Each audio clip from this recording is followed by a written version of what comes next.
သားသမီးတွေစတင်ဟောကြားပေးမှာဖြစ်ပါတယ်အဲ့တော့တနင်္ဂနွေသားသမီးတွေအတွက်23ရက်10လ2025မှာ29ရက်10လ2025ဒီပဲဖြစ်ပါတယ်တနင်္ဂနွေသားသမီးတွေဒီကာလတပတ်တာအတွင်းမှာဘာတွေကြုံရမလဲဆိုတာကိုဆက်လက်နားထောင်ပေးပါတနင်္ဂနွေသားသမီးတွေရဲ့ယင်ထဲမှာချို့ချံချွေတာစုဆောင်းဖို့အလားတမဖြစ်အောင်အလုပ်တွေလုပ်ဖို့ဥစ္စာပစ္စည်းတွေငွေကြေးတွေအဲ့တော့ကိုယ့်ရဲ့ရပိုင်ခွင့်တွေရရှိမဲ့အခွင့်အရေးတွေကိုလက်လွတ်ဆုံးရှုံးမခံရအောင်ပိုင်နိုင်နဲ့လက်ဝယ်ရရှိအောင်အဲ့ဒါလို့သေးသေးချာချာကြကြနာနာလုပ်ဖို့အကြောင်းအရာတွေကိုအခုယင်ထဲမှာစဉ်းစားပြီးတော့နေပါတယ်မျောလင့်တောင်းတရည်ရွယ်ချက်ကတော့ခရီးတွေနဲ့ပတ်သက်ပြီးသွာလာမှုနဲ့ပတ်သက်ပြီးအဆက်အသွယ်နဲ့ပတ်သက်ပြီးသူများကိစ္စတွေကူညီရတဲ့ကိစ္စကိုကိစ္စတွေသူများကူညီမဲ့ကိစ္စအဲ့ဒါလိုအကြောင်းအရာတွေနဲ့ပတ်သက်တဲ့ကိစ္စတွေမှာအဆင်ပြေချောမွေ့ဖို့တွားလန်းတာလို့လာလန်းဖြောင်းဖို့ပဲဒါကိုရဲ့ရင်ထဲမှာမျောလင်းတောင်းတနေပါတယ်စကားပြောတဲ့အခါမှာလဲဒေါသတန်ရန်လိုတန်တွေနဲ့ကိုယ့်အပေါ်ဆက်ဆံခြင်းမပြုအောင်မဖြစ်အောင်အဲ့တော့လုပ်ဖို့ဒါကိုရဲ့ရင်ထဲမှာမျောလင်းတောင်းတနေပါတယ်မမျောလင်းမဲနဲ့ဘယ်လိုမှမချုပ်မလဲဆိုလို့ရှိရင်တော့ရသမျှဝင်ဝင်နဲ့မယောင်ရဲမတိတ်တိတ်နိုင်ဘူးပို့ပြီးတော့ရအောင်ကြိုးစားမယ်ပို့ပြီးတော့အောင်မြင်အောင်လုပ်မယ်ဒီတဲ့ပို့ပြီးတော့ရနိုင်မယ်အခွင့်အရေးတွေကိုရသလောက်ကိုငါရဲ့ဘဝမှာအဲ့တော့မြန်ဆန်ရရှိအောင်လုပ်မယ်ဆိုတော့ရည်ရွယ်ချက်တွေအဲ့ဒါလိုအကောင့်တွေပေါ်လာတာဆုံးဖြတ်ချက်ချတာမျိုးကြုံတွေ့ရပါလိမ့်မယ်စိတ်ညစ်စရာပူပင်တော့ကအနေနဲ့ကတော့အိမ်အောင်ရေးနဲ့ပတ်သက်တဲ့ပြဿနာခြေရေးနဲ့ပတ်သက်တဲ့ပြဿနာနောက်ပြီးအမှုအခင်းတစ်စုံတရာပြဿနာကြောင့်ကိုယ်မှာစိတ်ညစ်စရာတွေဖြစ်ပေါ်နေရတတ်ပါတယ်ငယ်ရွယ်တဲ့တနင်္ဂနွေသားသမီးတွေကန်ဆာတာမှာဆိုလို့ရှင်တော့မမျှော်လင့်မဲ့တွားရဲလာရင်နဲ့ချစ်ချင်းမြတ်တာနဲ့ပတ်သက်ပြီးအဲ့တော့ရင်ခုန်စရာတွေဝမ်းသာစရာတွေအချစ်ရေးနဲ့ပတ်သက်ပြီးตาယာပွဲရာအဲ့တော့မြင်းစုတကာအားကြလောက်သည့်အထိကိုယ့်ရဲ့အခြေရေးနဲ့ပတ်သက်ပြီးตาယာဖြောင်ပြူတာမျိုးကြုံတွေ့ရပါလိမ့်မယ်အိမ်အောင်ရှင်မိတ်ဆွေများဖို့ကတော့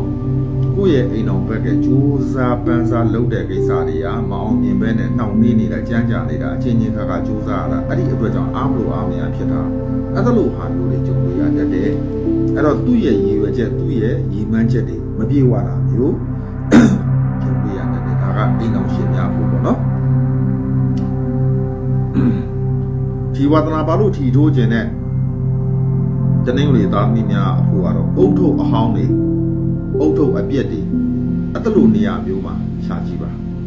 အဲ့နေရာမှာမိတ်ဆွေတွေအကျိုးပေးသောကဏ္ဍတစ်စုံတရာတွေ့ရပါလိမ့်မယ်ညံ့တာတွေပြေပြောက်ပြီးကောင်းကျိုးချမ်းသာရရှိဖို့ရတဲ့အနေနဲ့ကတော့ဆေးနဲ့ပတ်သက်ပြီးလှူပေးလိုက်ပါအားလုံးကောင်းပါလိမ့်မယ်လူကိုပဲလှူရဟန်းကိုပဲလှူကြိုက်တဲ့လူကိုလှူပါရပါတယ်အဲ့တော့ဝင်ငွေနဲ့ပတ်သက်ပြီးဒီတလားလုံးမှာတနင်္ဂနွေသားသမီးတွေအတွက်ကတော့အောင်မြင်မှုတရပူဆောင်းရမယ်ပင်ပန်းမယ်စိတ်ပင်ပန်းလူပင်ပန်းတော့နည်းနည်းလေးတော့ဖြစ်တတ်ကြောင်းပါတယ်ဗျာကဲကျွန်တော်ရဲ့ဖုန်းနံပါတ်ကတော့3993803580ပဲဖြစ်ပါတယ်ဗျာအဲ့ဒီဖုန်းကို17နာရီကနေ17နာရီကိုဆက်မယ်နာမည်စီးပေးမယ်အဲ့ဒါဆိုအဆင်ပြေပါပြီဗျာကဲတနင်္ဂနွေသားသမီးရောက်တိုင်းအနေနဲ့ရဲအတိုင်းပြည်ကကြည့်ရှုနေကြကုန်တော့တနင်္ဂနွေသားသမီးပေါင်းအားလုံးအဆရအဆင်ပြေပါစေတနင်္လာသားသမီးတွေရဲ့ယင်ထဲမှာမိတ်ဆွေပေါင်းပေးကြမှာဂုံမငယ်ဖို့အောင်မြင်ဖို့ကြီးမားရရှိအောင်လုပ်ဖို့အဲ့တော့သူများနဲ့ရှင်လို့ရှိရင်ကိုယ့်ဘက်ကအဆရတာလုံအောင်အစွမ်းကုန်ကြိုးစားဖို့အခုရဲ့ယင်ထဲမှာစဉ်းစားပြီးတော့နေပါတယ်မျောလင်းတောင်းတရည်ရွယ်ချက်ကစုပြည့်ချက်တွေမှားပြီးတော့လုပ်တဲ့ကိစ္စငွေကြေးတွေဆုံးရှုံးတဲ့ကိစ္စအဲ့လိုမျိုးတွေနောက်ထပ်မကြုံအောင်မဖြစ်အောင်အဲ့တော့ကိုယ့်ရဲ့စိတ်ကူးစိတ်တန်းတွေကြာနာအကောင့်တွေပို့ဖို့ပဲဒါကိုရဲ့ရင်းထဲမှာမျောလင်းတောင်းတနေပါတယ်စာချုပ်စာတမ်းနဲ့ပတ်သက်တဲ့ကိစ္စတွေမှာလည်းအဆင်ပြေဖြစ်ဖို့ဒါကိုရဲ့ရင်းထဲမှာမျောလင်းတောင်းတနေတယ်မြေကိစ္စနဲ့ပတ်သက်လို့ရှိရင်အဆင်ပြေဖို့ကိုမျောလင်းတောင်းတနေတတ်တယ်မမျောလင်းမဲ့ဘယ်လိုမှမကြုံလဲမိသားစုလိုက်တည်တဲ့ကောင်းတဲ့နေရာကိုရွှေ့ပြောင်းခြင်းနေထိုင်ခြင်းအလုပ်ပြောင်းခြင်းနေရာပြောင်းခြင်းအဲ့လိုဟာမျိုးတွေတစ်မျိုးတစ်ပုံအပြောင်းလဲနေတာတဲ့ကောင်းသောပြောင်းလဲခြင်းတွေကြုံတွေ့ပါလိမ့်မယ်စိတ်ညစ်စရာအနေနဲ့ကတော့ဆုံးပြရန်အကျက်တဲ့တစ်ခုနဲ့ရင်ဆိုင်ရတယ်အဲ့ဒီအတွက်ကြောင့်စိတ်ညစ်ရတာမျိုးကြုံတွေ့ရတဲ့ပြဿနာတစ်ခုကြောင့်စိတ်ညစ်ရတာမျိုးတွေဒီကာလအတွင်းမှာဖြစ်တဲ့ကြုံတဲ့ကြောင်းပါတယ်ဗျာငယ်ရွယ်တဲ့တနင်္လာသားသမီးတို့ရဲ့ကန်ဆာတာမှာဆိုလို့ရှင်တော့အဆဆရနောင်ရည်အတွက်စိတ်ချစရာတွေနောင်ရည်အတွက်စိတ်အေးစရာတွေမိသားစုနဲ့တိုင်ပင်ရင်အဲ့တော့ကိုယ့်ရဲ့ရင်းနှီးတဲ့သူတွေနဲ့တိုင် ကိုင်းပြီးအဲ့ဒါလိုဟာမလုပ်ကိုင်းရတဲ့အခွင့်အရေးတွေကြောင့်ဘဝမှာထူးထူးခြားခြားအောင်မြင်တိုးတက်မှုကံကောင်းတာတွေကြုံပါလိမ့်မယ်အခြေရေးနဲ့ပတ်သက်လို့လောလောဆယ်မှာတော့အထီးကျန်မှုတွေများနေတတ်တယ်မိသားစုအရေးကိုပဲဦးစားပေးရတာမျိုးကြုံတွေ့နိုင်ပါတယ်လက်တလုံးဝင်နဲ့ပတ်သက်ပြီးဒီ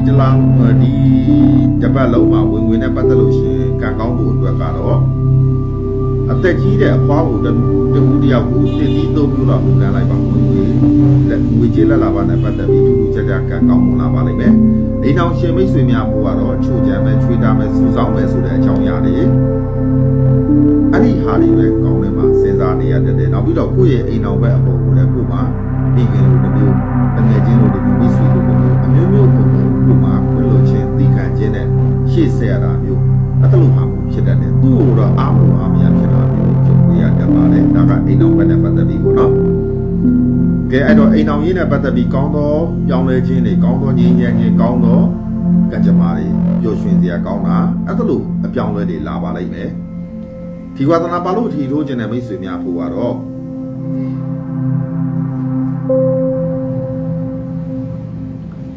့ပန်းပွင့်အဖြူရောင်လေးတွေရဲ့အနီးနားမှာရှားကြည့်ပါအဲ့နေရာမှာမိတ်ဆွေတို့အကျိုးပေးသောကဏ္ဍတစ်စုံတရာတွေ့ရပါလိမ့်မယ်ညံ့တာတွေပြေပြောက်ပြီးကောင်းကျိုးချမ်းသာရရှိဖို့ရတဲ့အနေနဲ့ကတော့အဝါရောင်ဖျောင်းနိုင်9တိုင်သို့မဟုတ်အဝါရောင်ဖျောင်းနိုင်မီလုံး9လုံးထိုးညှိပူဇော်ပါလူကန်းပါလို့အကြံပေးကြပါတယ်အဲ့ဒါဆိုလို့ရှင်တော့တိတိတသာကန်စတာညံ့တွေအလုံးပြေပြောက်ပြီးလက်လာပါရှင်လန်းပါလိမ့်မယ်လို့ပြောရင်တနင်္လာသားသမီးများအတွက်ဒီမှာပဲညီကုန်းချုပ်ပြရစီကျွန်တော်ရဲ့ဖုန်းနံပါတ်ကတော့39938358ပဲဖြစ်ပါတယ်ဗျာအဲ့ဒီဖုန်းကိုဆက်ပြီးတော့ဗီဒီယိုမေးဖို့17နာရီနဲ့12နာရီအတွင်းမှာနာမည်စာရင်းပေးလို့ရပါတယ်ကဲအားလုံးအဆဆရအဆင်ပြေကြပါစေအင်္ဂါသားသမီးမိတ်ဆွေများအားလုံးမင်္ဂလာပါအင်္ဂါသားသမီးတွေရဲ့ယင်ထဲမှာပင်ပန်းမဲ့အကြောင်းအရာနဲ့ပတ်သက်ပြီးစိတ်ပင်ပန်းလူပင်ပန်းအဲ့တော့ခက်ကြိုးစားမယ်ကိစ္စတွေကိုယင်ထဲမှာစဉ်းစားတွေ့တော်နေပါလေကိုကြိုးစားသမျှအလဟတဖြစ်တဲ့ကိစ္စနောက်ပြီးတော့ပင်ပန်းပြီးတော့အကျိုးအမြတ်နည်းနည်းလေးရတဲ့အကြောင်းအရာတွေကိုအခုယင်ထဲမှာစဉ်းစားတွေ့တော်နေတယ်မျောလဲတောင်းတရည်ရွယ်ချက်ကတော့ကိုယ့်ဘသူရဲ့အစွမ်းစားဘသူရဲ့အကူအညီမှာမပါဘဲနဲ့ကိုကြိုးစားမယ်ငါ့ကိုငါဖြစ်အောင်လုပ်မယ်ငါဇွဲမလျှော့ဘူးဖြစ်ကိုဖြစ်ရမယ်ဆိုတဲ့ပုံစံမျိုးဒါကိုရဲ့ယင်ထဲမှာမျောလဲတောင်းတနေပါတယ်အင်္ဂါသားသမီးများအဲ့တော့မမျောလဲပဲဘယ်လိုမှမကြုံလဲအင်္ဂါသားသမီးတွေမလုပ်သင့်သောအလုပ်တွေကိုမလုပ်ပဲကိုကချုပ်ပြရတာအဲ့တော့မျိုးသိရတာရှယ်တကွက်ကျိုးနဲ့ဖြစ်မဲ့ကိစ္စတွေကိုထိန်းချုပ်လိုက်တာအဲ့လိုဟာမျိုးတွေကဆုံးဖြတ်ချက်ခိုင်ခိုင်မာမာချတာမျိုးဆုံးဖြတ်တာမျိုးတွေကြုံပါလိမ့်မယ်အဲ့ဒီအတွက်လည်းအင်မတန်ကိုကောင်းပါတယ်မကောင်းတာကိုမကောင်းမှန်းသိရင်အဲ့ဒါကိုကသူတော်ကောင်းပါပဲအဲ့တော့အင်္ဂါသားသမီးတွေဒီကာလအတွင်းမှာအမှားအမှန်ကိုကြကြနာခွဲခြားစိတ်ဖြန်ဆုံးဖြတ်နိုင်တာမျိုးကြုံပါလိမ့်မယ်စိတ်ညစ်စရာအနေနဲ့ကတော့အကြောင်းအမျိုးမျိုးကြောင့်ရပ်ဆိုင်းတဲ့အလုပ်တွေပြန်လုပ်ချင်တယ်လေကိုမှအဆင်မပြေဘူးအဲ့ဒီအတွက်ကြောင့်စိတ်ညစ်တယ်ကျမ်းမာရေးတွေကောင်းချင်ပေမဲ့လည်းအဲ့တော့ဒီချိန်မှာကျမ်းမာရေးကောင်းရင်ကိုယ့်အတွက်တစ်ခုမကောင်းတာတွေကြုံမယ်အဲ့တော့ငါအတွက်အရာအလုံးကကောင်းဖို့ဖြစ်လာတယ်လို့ပဲသတ်မှတ်လိုက်ပါတွေးတော်နေလိုက်ပါအဲ့ဒါဆိုလို့ရှိရင်အင်္ဂါသားတွေအားလုံးအဆင်ပြေသွားပါလိမ့်မယ်အဲ့တော့ကောင်းဖို့ဖြစ်လာတယ်လို့ပဲအရာအလုံးကိုသတ်မှတ်လိုက်ပါဆုံးဖြတ်လိုက်ပါနော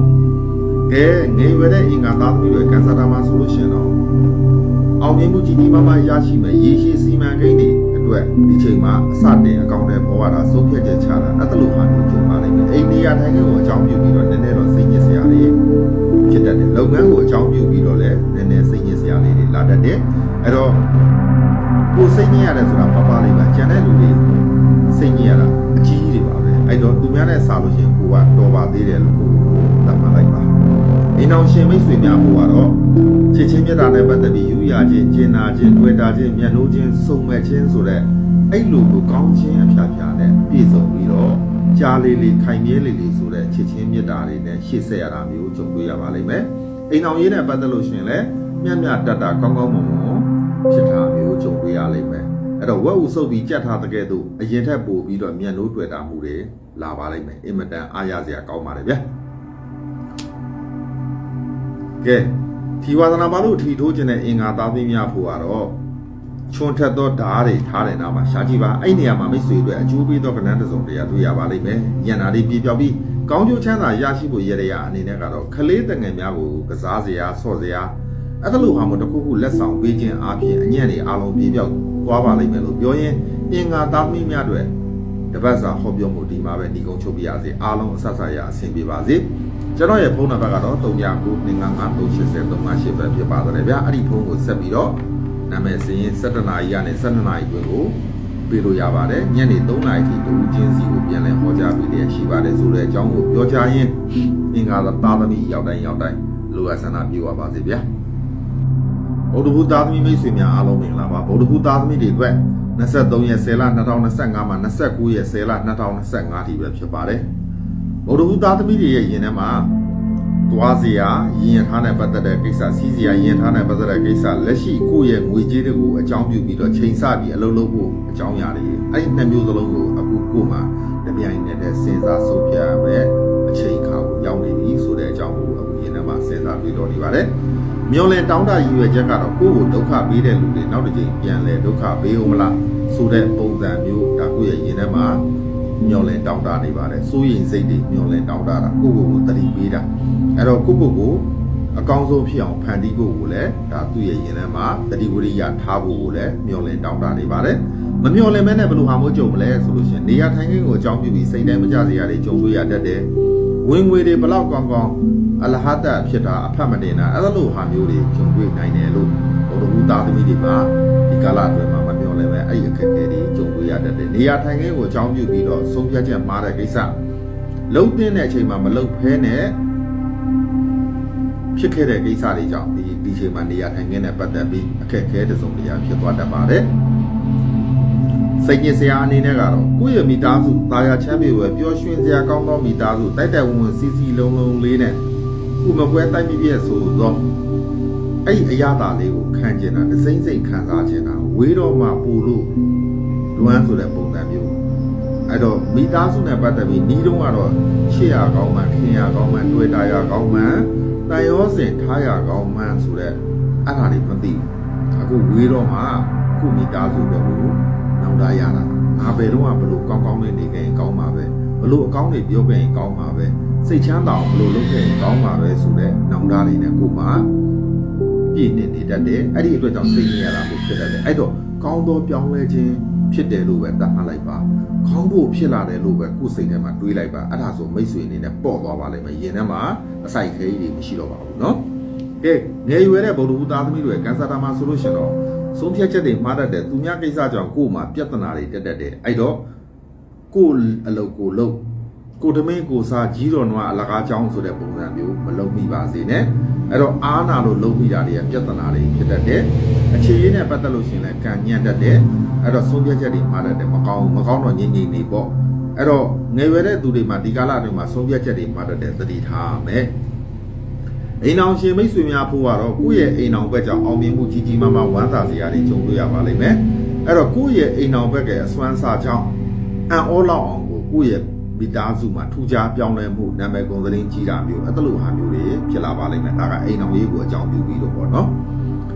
ကဲအဲ့တော့ထီဝါသနာပါလို့ထီထိုးခြင်းတဲ့မိတ်ဆွေများဖို့ကတော့အိမ်နံရံနေမှာရှာကြည့်ပါအဲ့နေရာမှာမိတ်ဆွေတွေအချိုးပြီးတော့ကဏ္ဍတစ်စုံတရာတွေ့ရပါလိမ့်မယ်အိမ်နံရံဆိုတာအခြေကြီးပဲဗျာတွေ့မှာပေါ့နော်ကဲညံ့တာတွေပြေပြောက်ပြီးကောင်းကျိုးချမ်းသာရရှိဖို့ရရအနေနဲ့ကတော့ငြိမ်ညံသွေးမပြေဝတော့အယူများကိုစားစရာဝိစရာတခုခုလေးအကျိုးရှိမဲ့ဟာလေးသူ့အတွက်အသုံးတဲ့မဲ့ဟာလေးတခုခုလောက်ကိုယ့်ဘက်ကစွန့်ကြဲပေးလိုက်ပါလူတန်းပေးလိုက်ပါပံ့ပိုးပေးလိုက်ပါအဲ့ဒါဆိုလို့ရှိရင်ဘုရားသားသမီးတွေကိုထူးထူးခြားခြားလက်လာပါရွှင်လန်းသွားမယ်စိတ်ညစ်စရာအခက်အခဲအားလုံးပြေပြောက်ကောင်းမှုသွားပါလိမ့်မယ်လို့ပြောရင်ကျွန်တော်ရဲ့ဗုဒ္ဓဘုရားသားသမီးများတွေတပတ်စာပေးတယ်ဒီမှာပဲညီကုန်းချုပ်ပြရစီကျွန်တော်ကြော်စင်းခံပါကျွန်တော်ရဲ့ဖုန်းနံပါတ်ကတော့395-280-358ပဲဖြစ်ပါတယ်ဗျာအားလုံးဆက်ဆရအဆင်ပြေပြီးတာယာဖြောင်းပြပါစေဂျာတာပေးသားသမီးမိတ်ဆွေများအားလုံးမင်္ဂလာပါဂျာတာပေးသားသမီးတွေအတွက်23ရက်10လ2025မှာ29ရက်10လ2025ဒီပဲဖြစ်ပါတယ်ဂျာတာပေးသားသမီးတွေရဲ့ရင်ထဲမှာဘဝနောင်ရည်အတွက်ကြီးပွားဖို့ချမ်းသာဖို့အဆင်ပြေဖို့အောင်မြင်ဖို့အမြဲတမ်းကြိုးစားတယ်အမြဲတမ်းစဉ်းစားတယ်အမြဲတမ်းတွေးတော်တယ်ဒီလောက်နဲ့မတင်းတိမ်နိုင်ဘူးဒီတက်ပို့ပြီးတော့ရအောင်မကြဆုံးဖို့အောင်မြင်ဖို့ဇက်တိုက်ဆိုလိုပဲရရှိအောင်လုပ်ဖို့ကိုဒါသူ့ရဲ့ရင်ထဲမှာစဉ်းစားတွေးတော်နေတယ်မျောလင်းတောင်းတရည်ရွယ်ချက်ကတော့မိမိရဲ့ဘဝကံကြမ္မာတဖြည်းဖြည်းနဲ့ကောင်းသောပြောင်းလဲခြင်း သူများရဲ့အနေခံသူများရဲ့အပြောအဆိုကနေလုတ်ကင်းအောင်ကိုအကောင်းဆုံးဖန်တီးမယ်ဆိုတဲ့စိတ်တွေဒါသူ့ရဲ့ရင်ထဲမှာမျောလင့်တောင်းတနေပါတယ်မမျောလင့်ပဲဘယ်လိုဟာမျိုးကြုံမလဲဆိုလို့ရှိရင်တော့ယောက်ျားအနောက်ဆက်မိန်းမအနောက်ဆက်ကြုံတတ်တယ်အဲ့တော့တနာတင်တာကိုတနာချီနဲ့ချောင်းကိုမတနာနဲ့ဆိုတဲ့ပုံစံမျိုးပေါ့နော်ချီနဲ့ချောင်းကိုတနာပြီးတော့ဒုက္ခရောက်တဲ့အရာတွေတပုံပဲလေအဲ့ဒီအတွက်ကြောင့်တော်ရုံတိုင်ရုံပဲကောင်းပါတယ်အလွန်အကျွံမတနာမိပါစေနဲ့လို့အကြံပေးချင်ပါတယ်တချို့ကတနာတာနဲ့မတန်ဘူးတချို့ကမျက်နှာပွေတာအကောင်းဆုံးပဲဗျနော်ဒုက္ခပေးသွားတဲ့လူတွေများတယ်လေနော်အဲ့တော့ဂျေဇုတရားမသိတတ်တဲ့လူတွေလောကမှာအများကြီးပဲလေဟုတ်တယ်မလားအဲ့ဒီအတွက်ကြောင့်တော်ရုံတိုင်ရုံပဲတနာကိုအရင်ဆုံးတနာနော်ကိုကောင်းအောင်လုပ်ကိုအဲ့လိုအဖြစ်မျိုးတွေနဲ့မကြုံအောင်ကိုကြံဖန်ပြီးတော့ကြိုးစားပါကဲစိတ်ညစ်စရာအနေနဲ့ဂျာသာပေးသားသမီးတွေပါမိသားစုကိုအဆက်အသွယ်မလုပ်တဲ့ကိစ္စနောက်ပြီးတော့ရင်းနှီးချစ်ခင်အချင်းချင်းနာမရှိဘဲနဲ့တကူကောင်းဆန်တဲ့ကိစ္စတွေကြောင့်ကိုတွေးရင်းနဲ့စိတ်ညစ်ရတာပဲဖြစ်တတ်တယ်နောက်ပြီးတော့ရှင်ကျေးဇူးတရားတွေမေ့လျော့ပြီးတော့တကူကောင်းဆန်ခဲ့ပြီးတဲ့အတွက်ကြောင့်လည်းစိတ်ညစ်ရတာမျိုးကြုံတွေ့ရတတ်တယ်အဲ့တော့အစတည်းကကိုကလိုက်ရောညီထွေမှုရှိအောင်နေရမယ်ကိုယ့်ဘက်ကမမောက်မာနဲ့လူဆိုတာမျိုးကပတ်စံမရှိခင်ကတမျိုးပတ်စံရှိတော့တမျိုးမအောင်မြင်ခင်ကတမျိုးမအောင်မြင်တော့တမျိုးဆိုတဲ့ပုံစံမျိုးကျွန်တော်လိုမျိုးမလုပ်ပါနဲ့လို့အကြံပေးချင်ပါတယ်ကဲဂျာတာပေးသားသမီးငယ်ရွယ်တဲ့သူများဖို့ကတော့အဝေးတနေရာကသတင်းကောင်းဆက်သွယ်ကောင်းတွေရရှိမယ်အောင်မြင်မှုတွေလည်းသူတို့ကြောင့်ကိုယ်မှာကြိုးစားခြင်းနဲ့စိတ်အဲ့တော့သူတို့ကြောင့်ကိုယ်မှာစိတ်အားလူအားထက်သန်ပြီးတော့အောင်မြင်မှုလမ်းစာတွေပေါ်ထွက်လာတာမျိုးကြုံတွေ့ရပါလိမ့်မယ်အဲ့တော့ဒီကာလအတွင်းမှာတော့ကိုယ့်ရဲ့လုပ်ငန်းတွေကအလဟတဖြစ်တတ်တယ်ကိုစုဆောင်းခြင်းသလိုအောင်မြင်ခြင်းသလိုနည်းနည်းလေးကြံ့ကြာခက်ခဲတာမျိုးဖြစ်တတ်တယ်ဗျနည်းနည်းလေးခက်ခဲသွားတတ်တယ်နော်အဲ့တော့မကြခင်ကောင်းဖို့အတွက်အခုခက်ခဲတယ်လို့ပဲနားလည်ပေးလိုက်ပါအိမ်အောင်ရှင်ဂျာတာပေးသားမိများဖို့ကတော့အိမ်အောင်ရေးနဲ့ပတ်သက်လို့ရှိရင်တော့သူငကိုတိုင်းပြီပေါ့အဲ့တော့တလောကတော့လုံးမှာကိုယ်တွေနှစ်ယောက်တည်းရှိသလိုပဲဆုံးဖြတ်ရတာတာယာမိတာကြီးမှုစရာကောင်းတာအဲ့ဒါလို့တယောက်ပေါ်တယောက်စာနာစိတ်ကျင်နာစိတ်ဆိုတဲ့မေတ္တာတွေကြားလေးတန်ရောစင်တူးလေးအချစ်တွေပိုလေးဆိုတဲ့တန်ရောစင်နှောင်ကျူလေးအဲ့ဒါလို့ဟာမျိုးတွေနဲ့အိမ်တော်ကြီးမှာတာယာမှုကြုံရပါလိမ့်မယ်ကဲအဲ့တော့ထီဝါဒနာပါလို့ထီထိုးခြင်းနဲ့ဂျာသာပေးသားသမီးများဖို့ကတော့အိမ်မွေးတလိပ်ဆန်လေးတွေဖြစ်တော့ကြောင်လေးတွေနေတဲ့အနီးနားမှာရှားကြည့်ပါအဲ့ဒီနေရာမှာမိတ်ဆွေတို့အကျိုးပေးသောကဏ္ဍတစ်စုံတရာတွေ့ရပါလိမ့်မယ်ညံ့တာတွေပြေပြောပြီးကောင်းကျိုးချမ်းသာရရှိဖို့ရရအနေနဲ့ကတော့မိမိရဲ့အိယာကိုတန်ရှင်းလုပ်မယ်ခေါင်းအုံနဲ့ဇွတ်တွေလဲမယ်လျှော်မယ်အဲ့ဒါလိုမျိုးအိယာအနီးနားကိုတန်ရှင်းလုပ်ခြင်းအပြင်အညံ့တွေအားလုံးပြေပြောပြီးတိတိတတ်တာလက်လာပါရှင်လန်းကောင်းမွန်သွားပါလိမ့်မယ်လို့ပြောရင်ဂျာတာပေးသားသမီးများတွေဒီမှာပဲညီကုန်းချုပ်ပြရစီကျွန်တော်ရဲ့ဖုန်းနံပါတ်ကတော့39925538ပဲဖြစ်ပါတယ်ဗျာအဲ့ဒီဖုန်းကို17နာရီကနေ17နာရီကိုဆက်မယ်နာမည်စီပေးမယ်ဒါဆိုအားလုံးအဆင်ပြေပါပြီညနေ3နာရီအထိအောင်တုံးချင်းစီကိုပြန်လဲဟောကြားပေးလျက်ရှိပါတယ်အားလုံးအဆရအဆင်ပြေကြပါစေတောက်ကြသားမိမိတ်ဆွေများအားလုံးမင်္ဂလာပါတောက်ကြသားသမီးတွေအတွက်23ရက်10လ2025မှာ29ရက်10လ2025ဒီပဲဖြစ်ပါတယ်တောက်ကြသားသမီးတွေရဲ့ရင်ထဲမှာအထီးကျန်မဲ့အကြောင်းတရားအဲ့တော့တစ်ဖက်ကကုသိုလ်တစ်ဖက်ကအာကုသိုလ်တစ်ဖက်ကကောင်းတာတစ်ဖက်ကမကောင်းတာအဲ့ဒီနှစ်ခုကြားမှာကိုယ်မှာ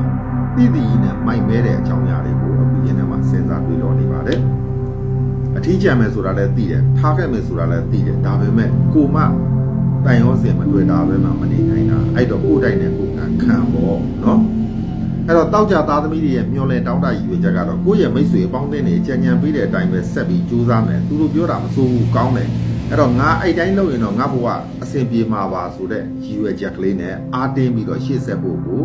မျောလင့်တောင်းတနေပါတယ်မမျောလင့်မဲ့တောက်ကြသားသမီးတွေဘယ်လိုဟာမို့ကြုံမလဲကိုချစ်ရတဲ့သူတွေကိုတန်ရောစင်တွေ့တာရတဲ့သူတွေနဲ့ပတ်သက်ပြီးအချိန်ချင်းဒုက္ခပေးတယ်မယိုးနိုင်အောင်တစ်မျိုးပြီးတစ်မျိုးဒုက္ခပေးတယ်မှုတယ်အဲ့ဒီအတွက်ကြောင့်ကိုမှစိတ်နှလုံးမချမ်းမြေ့ွယ်ရာတွေဖြစ်တတ်တယ်သူတို့ပြဿနာတွေသူတို့အခက်အခဲတွေရှိတော့အကုန်လုံးခွင့်လွှတ်တယ်ကိုကြီးတဲ့တက်နိုင်သမျှကိုယ့်ဘက်ကအစွမ်းကုန်အပြစ်မပြောဘဲနဲ့ကျင်နာခဲ့တယ်မေတ္တာထားခဲ့တယ်ကိုယ်အလဲလဲကြားလိုက်ကြသူတို့ကပြောလိုက်ကြတာရစရာမရှိမှုချိုးမြင့်ချိုးဆိုတဲ့ပုံစံမျိုးတဲ့တော့ဆိုပါတယ်အဲ့ဒါလိုဟာမျိုးတွေအပြောခံရတတ်တယ်အထင်လွဲခံရတတ်တယ်အဆူခံရတတ်တယ်အဲ့တော့နာတာပေါ့လူပဲအဲ့တော့သူ့လက်ကိုယ်လက်ဆိုတာရှိတယ်လေခွင့်လို့တဲ့နေရာခွင့်လို့ရမှာပေါ့ အဲ့ဒါလိုအကြောင်းအရာတွေကြောင့်ကိုယ်မှမပြောလိမ့်မယ်စိတ်ဒုက္ခဖြစ်တာစိတ်ထောင်းပူခြင်းစိတ်မကောင်းဖြစ်တာမျိုးတွေခံစားတတ်တယ်ဖြစ်ပေါ်လိမ့်မယ်အဲ့တော့အဲ့ဒါလိုဖြစ်ပြီဆိုလို့ရှိရင်ကိုကငါသူ့နေရာမှာသူပဲလေငါမှမဟုတ်တာဆိုတဲ့ပုံစံမျိုးပြန်တွေးလိုက်အဲ့ဒါဆိုမိတ်ဆွေအနေနဲ့တက်တောင်ဖြစ်သွားပါလိမ့်မယ်စိတ်ညစ်စရာအနေနဲ့နောက်ထပ်ဘာတွေရှိသေးတယ်ဆိုကိုယ့်ရဲ့ရည်ရွယ်ချက်ရည်မှန်းချက်တွေရင်းရင်တိဆောင်လွဲချော်တဲ့အတွက်ကြောင့်စိတ်ညစ်စရာတွေဖြစ်ပေါ်တတ်ပါတယ်ဒီတစ်ပတ်မှာတောက်ကြသားသမီးတွေအတွက်ကတော့နည်းနည်းလေးရစရာမရှိအောင်စိုးတယ်လို့ကပြန်ထားပါတယ်အဲ့တော့အားမပဲပါနဲ့အစိုးတွေပြီးအကောင့်တွေလာလိမ့်မယ်လေနော်ငယ်ရွယ်တဲ့တောက်ကြသားသမီးများဖို့ကတော့ကိုယ့်ရဲ့မိသားစုမပြေလည်တဲ့ကိစ္စအဲ့တော့အစမကောင်းတဲ့ကိစ္စတွေကြောင့်ဒီဘဝမှာဘယ်သူမှမယုံတော့တာအခြေရင်းနဲ့ပတ်သက်ပြီးအစိုးတွေစဉ်းစားမိတာဆုံးဖြတ်မိတာအဲ့လိုဟာမျိုးတွေဖြစ်တတ်တယ်အဲ့တော့ဒီကာလအတွင်းမှာအခြေရင်းနဲ့ပတ်သက်ပြီးမကောင်းဘူးပေါ့ဆုံးဖြတ်ချက်မချနိုင်အောင်လို့အကြံပေးကြပါတယ်ပညာရေးနဲ့ပတ်သက်လို့ရှိရင်လှုပ်ချင်ကိုင်းခြင်းနဲ့စိတ်တွေလျော့ပါသွားတာမျိုးဖြစ်ပေါ်တတ်တာပေါ့အိမ်အောင်ရှင်မိတ်ဆွေများဖို့ကတော့ကံကောင်းမှုတွေကြုံမယ်ကိုယ့်ရဲ့အိမ်အောင်ဘက်ကအစွမ်းစားကြောင့်စိတ်ကူးစိတ်တန်းကြောင့်ကိုယ့်ရဲ့ဘဝမှာအခက်အခဲကြုံတဲ့အခါသူကကိုယ်ကိုကယ်ထုတ်သွားတာကိုညီတာတစ်ဆွေလုံးတစ်မျိုးလုံးကိုသူ့ကြောင့်အဆင်ပြေမှုတွေအဲ့လိုဟာမျိုးတွေဖြစ်တတ်ပါတယ်အဲ့တော့ကိုယ့်ဘက်ကလည်းတော်လို့ပေါ့ကိုယ့်ဘက်ကလည်းအဲ့တော့ကောင်းတဲ့အချက်တွေရှိနေလို့ပေါ့ဒီအိမ်တော်ရေးနဲ့ပတ်သက်လို့ရှင်ပေါ့နော်ကဲအဲ့တော့တောက်ကြသားသမီးများထီထိုးမယ်ဟေ့ဆိုလို့ရှင်တော့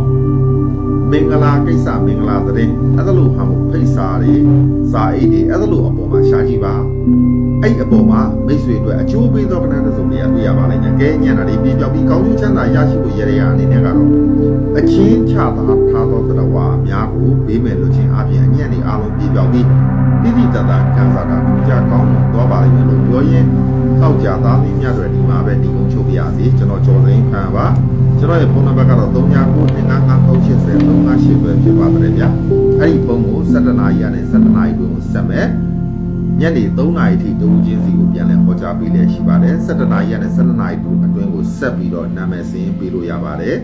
ကဲဒီလောက်ပါပဲအားလုံးအဆဆရအဆင်ပြေကြပါစေစနေသားသမီးမိတ်ဆွေများအားလုံးမင်္ဂလာပါစနေသားသမီးတွေအတွက်23ရက်10လ2025မှာ29ရက်10လ2025ထိပဲဖြစ်ပါတယ်စနေသားသမီးတွေရဲ့ယင်ထဲမှာကောင်းမှုကောင်းရှုပ်စိတ်ညစ်စရာတွေကြံစည်သမျှလွဲချော်တဲ့ကိစ္စအကြောင်းအရာတွေကိုအခုယင်ထဲမှာထက်ခါတက်ကစဉ်းစားသုံးသပ်မိတာမျိုးစဉ်းစားနေတတ်တယ်တွေးတောနေတတ်တယ်မျောလင့်တောင်းတရည်ရွယ်ချက်ကဘာရှိလဲဆိုလို့ရှင်တော့နောက်မဆုတ်ဘူးရည်ရွယ်ချက်အထမြောက်အောင်ပန်းတိုင်ရအောင်ရှေ့ဆက်သွားမယ်အဲ့တော့ငါတဲ့ဆိုးတဲ့လူတွေလောကမှာတပုံကြီးပဲလေငါကတော့ AC ပဲသူတို့တဲ့တာသေးတယ်ဆိုတော့အဲ့လိုကိုအားပေးရင်းနဲ့ရှေ့ဆက်ရမှာမျိုးကြုံတွေ့ပါလိမ့်မယ်မမျော်လင့်မဲနဲ့ဘယ်လိုမှမကြုံမလဲဆိုလို့ရှင်တော့အဖိုးတန်စိန်ကပစ္စည်းတွေဝင်လာတာရရှိတာရင်သွေးယတနာသာသမီယတနာကိုဝင်ကိုအကြောင်းပြုပြီးတော့ဘဝမှာကံကောင်းမှုတွေတိုးတက်မှုတွေအောင်မြင်မှုတွေအဲ့တော့စီးပွားတက်တာလက်လာပါပေါ်များတာအဲ့လိုဟာမျိုးတွေကြုံပါလိမ့်မယ်အဲ့ဒီဟာတွေကိုမြင်လိုက်တွေးလိုက်ပြီးဆိုတာနဲ့ကိုယ့်အတွက်ကံကောင်းပြီလို့သတ်မှတ်လိုက်ပါနော်အဲ့တော့မမျော်လင့်မဲနဲ့ဩဇာအာဏာကြီးမားတဲ့အမျိုးသမီးကြီးတွေနဲ့စုံတွေ့တဲ့အခါတိုင်းကိုယ့်ရဲ့ဘဝကန်ဆာတာတစ်ဆင့်တက်ပြီးလို့နားလည်လိုက်ပါအဲ့ဒီအခုချိန်ကနေစတင်ပြီးတော့နောက်ထပ်3ရက်အတွင်းမှာထူးခြားကံကောင်းတာတွေကြုံပါလိမ့်မယ်စိတ်ညစ်စရာအနေနဲ့ကတော့ဘေးကျန်တဲ့အကျက်တဲကြုံတယ်ကိုယ့်ရဲ့စိတ်ကူးစိတ်တန်းတွေမအောင်မြင်ပါအထမမြောက်ပါအဲ့တော့စိတ်ညစ်ရမှာပူပင်တော့ကတွေကြုံပါအဲ့လိုဟာမျိုးတွေမမေ့နိုင်ဘူးစိုးရင်စိတ်တွေလုံခဲ့ပြီးကိုယ်မှာစိတ်ညစ်နေရတတ်တယ်လောကမှာကိုယ်ရဲ့ဆိုးတဲ့လူတွေတပုံကြီးပဲလေနော်ကဲအဲ့တော့စိတ်ညစ်စရာအနေနဲ့ကတော့အဲ့ဒီကိစ္စတွေရှိပါတယ်စောစောအိပ်ပါအေးဝပါအိပ်ပါအဲ့တော့စိတ်ညစ်စရာတွေမတွေးပါနဲ့အိပ်တဲ့အချိန်မှာအိပ်တဲ့အလုပ်ပဲလုပ်ပါအလုပ်လုပ်တဲ့အခါမှာတော့အလုပ်အကြောင်းပဲစဉ်းစားပါအိပ်တဲ့အကြောင်းတွေမစဉ်းစားပါနဲ့ဟုတ်ပြီနော်ငယ်ရွယ်တဲ့စနေသားသမီးတွေကံစားတာမှဆိုလို့ရှိရင်တော့ကိုဘဝင်နေမြင့်နေတတ်တယ်ဘလို့မြင့်လာလဲဆိုလို့ရှိရင်ငါတော်တယ်ငါနဲ့ဘယ်သူနဲ့မှမတန်ဘူးအဲ့တော့ဒီငါလောက်ညံကောင်းတဲ့လူတွေတယောက်မှမရှိဘူးအဲ့ဒါလိုကိုသူလောကမှာသူ့ကိုယ်သူအတော်ဆုံးပေါ့အဲ့ဒါလိုဟာမျိုးတွေနဲ့ဘဝင်လေးဟပ်ပြီးတော့ကိုမြောင်မသိမြောက်နေတာမျိုးဖြစ်တတ်တယ်အဲ့တော့အခြေရင်းနဲ့ပတ်သက်လို့ရှိရင်ဘယ်သူနဲ့မှသူကရောတဝင်မရှိဘူးအဲ့တော့ကိုအခြေဆုံးအဲ့တော့ငါနဲ့ဘယ်သူနဲ့မှမတန်ဘူးအဲ့လိုမတူသလိုမတန်သလိုမျိုးဆုံးဖြတ်ချက်တွေချတာမျိုးဖြစ်ပေါ်တတ်ပါတယ် အသက်ကြီးမှတော့လာပြီးတော့ရေရပေးပါလားမလုပ်နဲ့နော်ကဲအိမ်အောင်ရှင်မိတ်ဆွေများဖို့ကတော့ကန်ဆိုးတာတွေလာတတ်တယ်ဗျာသတိထားရမယ်ဆုံးဖြတ်ချက်တွေမမှားတွေစီနဲ့အလှည့်အပြောင်းတွေမလုပ်နဲ့အဲ့တော့လက်ရှိအတိုင်းရိုးရိုးပဲကပါဖင်လိမ်မကပါနဲ့ဖင်လိမ်ကရင်ခါပါနာတတ်တဲ့ဘုံဆိုပြုတ်ကြတတ်တယ်အဲ့ဒီအတွက်ကြောင့်အိမ်အောင်ရေးနဲ့ပတ်သက်တဲ့ကိစ္စတွေမှာလည်း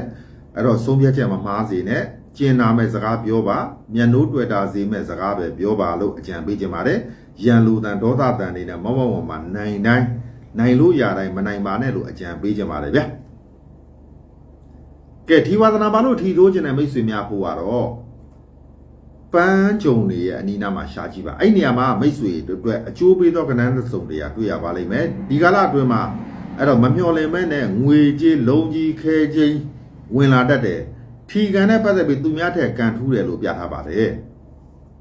စိတ်ညစ်စရာအနေရရအနေနဲ့ကတော့မလုပ်ရမယ်ဆိုလို့ရှိရင်အေးချမ်းတဲ့နေရာလေးကိုသွားပါစိတ်ကလေးကိုငြိမ်အောင်ထားပါ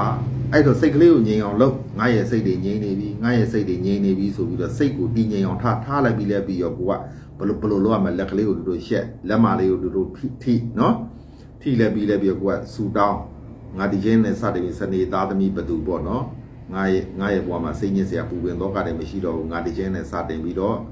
အေးချမ်းပြီးကောင်းစားပြီးကြီးပွားပြီးချမ်းသာပြီးအဲ့တိုင်းလေးပဲတွေးမယ်နော်အဲ့တော့ငါဘာနေတာနာမည်ဘသူပေါ့နော်အဲ့တော့ငါဒီချင်းနဲ့စပြီးကောင်းစားပြီးကြီးပွားပြီးချမ်းသာပြီးအောင်မြင်ပြီးပေါ့အဲ့ဒါပဲပြောနော်အဲ့မှာကိုကျင်တဲ့အားရဒီအထိပြောပြီးပြီဆိုပြန်လာခဲ့အားလုံးအဲ့ဒီအချင်းနဲ့စတင်ပြီးတော့အားလုံးကောင်းသွားပါလိမ့်မယ်အဲ့ဒီရရလေးပဲလုပ်ပေးပါအဲ့ဒါကတော့ကိုယ့်စိတ်ကိုနှလုံးသားကိုနှိုးတဲ့နည်းပါပဲနော်ကဲဒါပါပဲအားလုံးအဆရအဆင်ပြေကြပါစေစနေသားသမီးရောက်တိုင်းလူကဆန္ဒပြေဝပါစေပူပင်တော့ကကင်းဝေးပါစေလို့ဆန္ဒပြုပါတယ်ကျွန်တော်ရဲ့ဖုန်းနံပါတ်ကတော့39925538ပဲဖြစ်ပါတယ်ဗျာအဲ့ဒီဖုန်းကို17နာရီကနေ12နာရီအတွင်းကိုဆက်မယ်နာမည်စင်းပေးမယ်အဲ့ဒါဆိုအားလုံးအဆင်ပြေပါပြီညနေ3နာရီထိတူးချင်းစီကိုပြန်လည်ဟောကြားပေးလဲရှိပါတယ်အဲ့တော့ကျွန်တော်ဖုန်းကများသောအားဖြင့်17နာရီထိုးကန်ဒီမှာဖွင့်တယ်အဲ့တော့အဲ့ဒီနာမည်စင်းကောက်ပြီးတော့ကျွန်တော်ပိတ်ထားလိုက်ပြီနော်အဲ့ဒီမှာဘာကြောင့်နောက်ထပ်လူတွေကြတော့အားနာတယ်လေမရတော့ဘူးပြောလို့ရှိရင်အားနာလို့အဲ့ဒါကြောင့်မလို့ကြိုတင်ပြီးတော့ပိတ်ထားတာပါကဲဒါပါပဲเนาะ